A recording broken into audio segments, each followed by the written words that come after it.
केशवपुर गांव का रहने वाला कमलेश बहुत ही गरीब किसान था। उसकी पत्नी और 2 बेटियों की जिम्मेदारी उसी पर थी। घर का खर्चा चलाने के लिए वो अपनी छोटी सी जमीन पर खेती किया करता था, लेकिन खेती में उसकी आमदनी कम और लागत ज्यादा लगती थी, जिसके कारण उसका गुजारा बहुत मुश्किल से हो रहा था। एक रोज उसकी पत्नी कविता कहती है, सुनिए जी, खेती करने से तो कोई फायदा नहीं हो रहा, आप कोई दूसरा काम क्यों नहीं करते?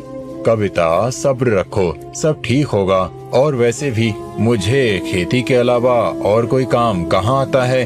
और तुम देखना, इस बार मैं अपने खेत में गेहूं चावल की जगह फूल गोभी की खेती करूँगा। फूल गोभी की खेती? पर क्यों? अचानक अनाज छोड़कर आप सब्जी की फसल क्यों उगाना चाहते हैं? क्योंकि मंडी में फूल गोभी के भाव बढ़े हुए हैं, इसीलिए फूल गोभी की खेती करना हमारे लिए फायदेमंद होगा। मुझे आप पर पूरा भरोसा है जी। ठीक है, फिर अब से फूल गोभी की खेती करने में मैं भी आपकी मदद करूंगी। कमलेश इस बार अपने खेत में फूल गोभी की खेती करने के लिए गांव के एक सेठ से पैसे उधार लेता है और बहुत मेहनत करके अपने खेत में फूल गोभी की फसल उगाता है। लेकिन फूल गोभी तैयार होने से पहले ही उसमें कीड़े लग जाते हैं और देखते ही देखते सारी फूल गोभी की फसल बर्बाद हो जाती है। अपनी बर्बाद फसल को देखकर कमलेश बहुत दुखी और निराश हो जाता है। हे भगवान, सारी फूल गोभी की फसल बर्बाद हो गई। अब मैं क्या करूं? इसके लिए मैंने इतना कर्जा लिया था, उसे कैसे चुकाऊंगा? मेरी तो सारी मेहनत पर पानी फिर गया। अजी शांत हो जाइए, अब होने को कौन टाल सकता है? पापा, पापा, आप दुखी मत हो। हाँ पापा, आप दुखी मत हो, घर चलो ना पापा। चंदा और मीना अपने पिता के आंसू पोंछती हैं। रात के समय कमलेश के घर में अन्न का एक दाना नहीं था। इसी तरह कविता अपनी दोनों बेटियों को सुला देती है और कुछ देर में उसकी भी आंख लग जाती है। आधी रात के समय अपनी पत्नी और बेटियों को कमलेश आखिरी बार देखते हुए घर से बाहर निकलकर रात के अंधेरे में गांव की नदी पर जाकर छलांग लगाते हुए खुद को खत्म कर लेता है। सुबह जब कविता की आंख खुलती है तो कमलेश उसे अपने बिस्तर पर नहीं मिलती। जैसे ही वो घर के बाहर जाती है तो गांव में रहने वाला गुल्लू भागते हुए वहां आता है। कविता भाभी, गांव की नदी के किनारे कमलेश भैया की लाश मिली है। क्या? कविता भागते हुए गांव की नदी के पास पहुंचती है और उसके पीछे उसकी बेटियां भी आती हैं। कमलेश की लाश को देखकर वो फूट फूट कर रोने लगती है। हे भगवान, ये आपने क्या किया? अब हमारा क्या होगा? आप हमें ऐसे छोड़कर नहीं जा सकते जी। बाबा, बाबा उठो ना बाबा। माँ, पापा ऐसे भीगे हुए क्यों हैं? इन्हें बोलो ना, उठे बाबा। कमलेश के आत्महत्या करने के बाद तो जैसे कविता की दुनिया ही उजड़ गई थी और अपनी दोनों बेटियों की जिम्मेदारी उसी पर थी। साथ ही कर्जदार भी उसे परेशान करने लगे थे। अब वो अपनी दोनों बेटियों की जिम्मेदारी और घर का खर्चा चलाने के लिए दूसरों के घरों में काम करके अपना गुजारा करती थी। समय बीतता है, धीरे धीरे कविता की दोनों बेटियां बड़ी हो जाती हैं। अपनी माँ की मदद करने के लिए वो अपनी माँ के साथ सेठ के घर पर काम करने लगती है। एक रोज घर की सफाई करते हुए चंदा टीवी देखने लगती है तो सेठानी उसे आकर टोकती है। अरे क्यों री, यहाँ काम करने आई है या टीवी को निहारने? क्यों मेरा फालतू का बिजली का बिल फूक रही है? माफ करना सेठानी जी, टीवी चल रहा था तो बस नजर चली गई। और तू बैठ गई अपना मनोरंजन करने। कविता, अरे ओ कविता। सेठानी के बुलाने पर कविता रसोई से जल्दी ही बाहर आती है तो सेठानी दोनों माँ बेटी को सुनाती है। दोनों सर झुकाए सेठानी की सारी खरी खोटी सुनते हैं पर पलटकर जवाब नहीं देते। तभी दरवाजे पर दस्तक होती है तो चंदा दरवाजा खोलती है और बाहर सामान लिए सेठानी का बेटा खड़ा था जो शहर से वापस आया था और चंदा को देखते ही उसकी नजर चंदा पर टिक जाती है। जी, आप कौन? किससे मिला है आपको?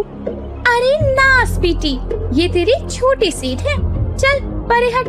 मेरे लाल कैसा है तू? कितने दिनों बाद शहर से लौटा है?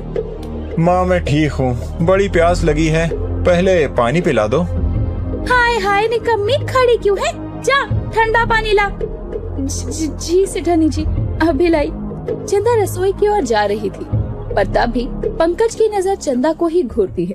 शाम को कविता और चंदा अपने घर में लौटते हैं, जहाँ मीना खाना बना रही थी और चूल्हे से उसका हाथ जल जाता है।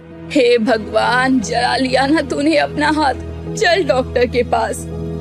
माँ मैं ठीक हूँ, खाना बनाते हुए थोड़ा बहुत तो होता है ये सब, आप चिंता मत करो, ये ठीक हो जाएगा। डॉक्टर के पास जाकर क्यों बेकार का खर्चा करना। हे भगवान, ये कैसी जिंदगी हो गई है, एक पैसा खर्च करने से पहले भी सोचना पड़ता है। तू ठंडे पानी से हाथ धो ले, जा खाना मैं बना लेती हूँ। नहीं माँ, आप और दीदी तो अभी थक कर आए हो, फिर चूल्हे चौकी में लग जाओगे, रहने दो, मैं कर लेती हूँ, बस रोटी ही तो पकानी है। कुछ ही दिन में तीनों माँ बेटी मिलकर खाना खाते हैं और अगले दिन कविता अपनी बेटी के साथ सेठानी के घर काम पर पहुँच जाती है। चंदा अपने कामों में लगी होती है, वहीं सेठानी का बेटा पंकज उसके आसपास ही बैठा रहता है और उसे घंटों घूरकर देखता है। चंदा को उसकी नजर कुछ ठीक नहीं लगती, इसीलिए वो अगले दिन तबीयत ठीक न होने का बहाना बनाकर काम पर नहीं जाती। पंकज को सुबह की चाय देने के लिए चंदा की जगह जब कविता आती है तो पंकज कहता है, अरे तुम चाय लेकर क्यों आई हो? तुम्हारी बेटी, मेरा मतलब चंदा कहाँ है? छोटे सेठ जी, वो बात ऐसी है कि मेरी बेटी की थोड़ी तबीयत खराब है, इसलिए वो आज काम पर नहीं आई। अचानक क्या हो गया तेरी बेटी को? सच में बीमार है या काम न करना पड़े इसीलिए बहाना बनाकर घर बैठ गई? नहीं सेठानी जी, आप तो जानती हैं मेरी चंदा कितनी मेहनती है, वो कभी बिना बात के छुट्टी नहीं करती। ठीक है जा जा, नाश्ते की तैयारी कर, तेरे सेठ उठ गए। ठीक है सेठानी जी। अगले दिन ना चाहते हुए भी चंदा को काम पर जाना पड़ता है, क्योंकि अगर वो काम पर नहीं जाती तो उसकी छोटी बहन को उसकी माँ के साथ जाना पड़ता और वो नहीं चाहती थी कि उसके रहते हुए उसकी छोटी बहन काम करे। वो सेठानी के कमरे में सफाई कर रही होती है, पर तभी पंकज आकर उसका हाथ पकड़ लेता है। ये आप क्या कर रहे हैं? छोड़िए मेरा हाथ। अरे घबरा क्यों रही हो? मैंने तो बस तुम्हारा हाथ पकड़ा है, और दूर क्यों जा रही हो? मेरे करीब तो आओ। चंदा घबराई हुई थी, तभी पंकज उसके और करीब आकर जबरदस्ती करने लगता है, तो चंदा उसे धक्का दे देती है, जिससे कि वो टेबल से टकरा जाता है और टेबल पर रखा फूलदान जमीन पर गिरकर टूट जाता है, जिसकी आवाज सुनकर वहाँ सेठानी और कविता आ जाती है। तो चंदा रोते हुए कविता के गले लग जाती है। क्या हुआ चंदा, तू रो क्यों रही है? हे भगवान, इतना महंगा फूलदान तोड़ दिया, नास पीटी। बेटा तू तो ठीक है ना? तुझे कहीं लगी तो नहीं? नहीं माँ, मैं तो ठीक हूँ। वो तो सेठानी जी, आपकी बेटी ने मेरे साथ जबरदस्ती करने की कोशिश की। माँ मैं सच कह रही हूँ। ए लड़की, क्या बकवास कर रही है तू? ये मेरे बेटे पर गलत इल्जाम लगा रही है। मेरा बेटा ऐसा नहीं कर सकता। क्यों पंकज? इससे पहले कि पंकज कुछ कहता, तभी वहाँ सेठ आ जाते हैं और पंकज के पसीने छूटने लगते हैं। मैं सच कह रही हूँ सेठ जी, इसीलिए ही मैंने उन्हें धक्का भी दिया। सेठानी, सेठ जी, मेरी बेटी इतना बड़ा झूठ नहीं बोल सकती। अरे ये सब क्या हो रहा है आखिर? अपने पति के वहाँ से जाने के साथ अपने बेटे की चुप्पी देखकर सेठानी समझ जाती है कि चंदा जो कुछ कह रही है वो सच है, लेकिन अपने बेटे को बचाने के लिए वो सेठानी चंदा पर ही चोरी का इल्जाम लगा दी। अरे चुप करने कम्मी, एक तो कमरे में आकर चोरी कर दी है, ऊपर से मेरे ही बेटी पर गलत इल्जाम लगा रही है। चोरी नहीं सेठानी जी, मैंने कोई चोरी नहीं की, मैं सच कह रही हूँ, मेरी बात का यकीन करो। आप क्यों झूठ बोल रही हैं? झूठ तो ये बोल रही है पिताजी, ये माँ के कमरे में चोरी करने गई थी। जब मैंने इसे रंगे हाथों पकड़ लिया तो ये उल्टा मुझ पर ही गलत इल्जाम लगा रही है। देखा जी, अब क्या हमारा बेटा हमसे झूठ बोलेगा? मैंने सोचा भी नहीं था कि मेरे घर में काम करने वाली तुम माँ बेटी ऐसी हरकत करोगी। सेठ जी, हमने कुछ गलत नहीं किया, मेरी बेटी ने कोई चोरी नहीं की है, हमारी बात का विश्वास कीजिए। इसका फैसला तो अब पंचायत में होगा।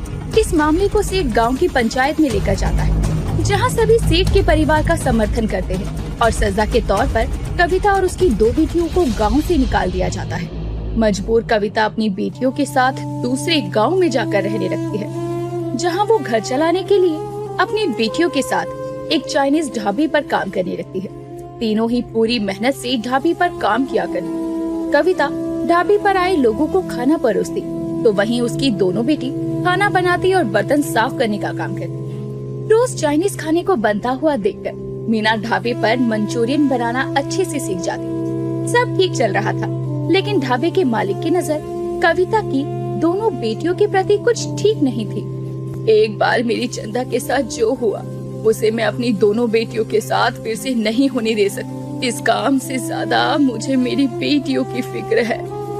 अपनी बेटियों की सुरक्षा के चलते कविता उस ढाबे से अपनी पगार लेकर काम छोड़ देती है और अपनी सालों की जमा पूंजी से एक खेत खरीदती है, जिसमें वो अपनी बेटियों के साथ मिलकर फूल गोभी की खेती करती है। अच्छी फसल होने पर वो कुछ फसल मंडी में अच्छे दामों पर बेच देती है, तो वहीं कुछ फूल गोभियों से मीना चाइनीज मंचूरियन बनाती है और अपनी माँ और बहन को खिलाती है। ये तो बहुत ही अच्छे मंचूरियन बनाए हैं तूने मीना।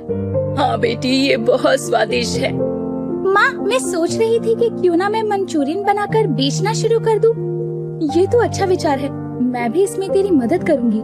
अब एक तरफ वो फूल गोभी की खेती किया करती, तो वहीं दूसरी तरफ मीना और चंदा मंचूरियन बनाकर बेचने लगते हैं। लोगों को उनके बनाए मंचूरियन बहुत पसंद आते हैं और धीरे धीरे फूल गोभी की खेती और मंचूरियन बेचकर वो अच्छी खासी कमाई करने लगते हैं, जिससे और कुछ समय बाद ही एक अच्छा सा घर खरीदते हैं।